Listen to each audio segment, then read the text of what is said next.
மாண்புமிகு தமிழக முதலமைச்சர் விஜய் அண்ணா அவர்களுக்கு தமிழக மக்கள் தங்களுக்கு அளித்திருக்கும் ஆதரவு என்பது வெறும் தேர்தல் வாக்குறுதிகளுக்காக மட்டுமல்ல, தங்களின் நேர்மை, மனிதநேயம், மக்கள் நல சிந்தனை மற்றும் எதிர்கால தமிழகத்தின் மீதான நம்பிக்கைக்காக என்பதே பொதுமக்களின் உணர்வாக உள்ளது. மக்கள் இன்று எதிர்பார்ப்பது தற்காலிக இலவச உதவிகளை விட நிலையான வளர்ச்சி மற்றும் வாழ்க்கை தர உயர்வாகும்.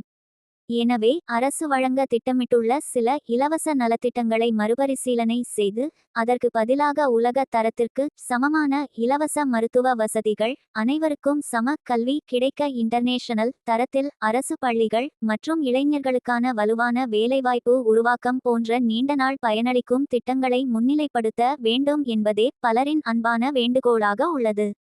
குறிப்பாக பெண்களின் பாதுகாப்பு, சமூக அமைதி மற்றும் போதைப்பொருள் ஒழிப்பு குறித்து தாங்கள் எடுத்து வரும் நடவடிக்கைகள் மக்களிடையே பெரும் நம்பிக்கையை உருவாக்கியுள்ளது.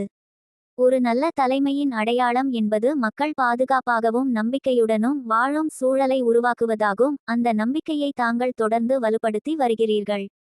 தமிழகத்தின் இளைஞர்களின் திறமையை உலக அளவில் உயர்த்தும் வகையில் தொழில் முதலீடுகள், புதிய தொழிற்சாலைகள், திறன் மேம்பாட்டு பயிற்சிகள் மற்றும் தொழில்நுட்ப கல்வி வாய்ப்புகள் அதிகரிக்கப்பட வேண்டும். அப்போதுதான் தமிழகத்தின் பொருளாதாரமும் சமூக முன்னேற்றமும் மேலும் வலுவடையும். தமிழகம் கல்வி, மருத்துவம், தொழில், பாதுகாப்பு மற்றும் மனிதநேயம் ஆகிய அனைத்திலும் முன்னுதாரண மாநிலமாக உயர வேண்டும் என்ற மக்கள் கனவு தங்களது தலைமையில் நிச்சயமாக நிறைவேறும் என்ற நம்பிக்கை பலரிடமும் காணப்படுகிறது. இது எந்த அரசியல் விமர்சனமாகவோ அல்லது யாருடைய மனதையும் புண்படுத்தும் நோக்கத்திலோ கூறப்படுவது அல்ல, மாறாக தமிழகத்தின் முன்னேற்றத்திற்காக ஒரு சாதாரண குடிமகனின் அன்பான மற்றும் நம்பிக்கையுள்ள கருத்தாகவே எடுத்துக்கொள்ள வேண்டுகிறோம். தங்களது மக்கள் சேவை பயணம் வெற்றியடைய மனமார்ந்த வாழ்த்துக்கள்.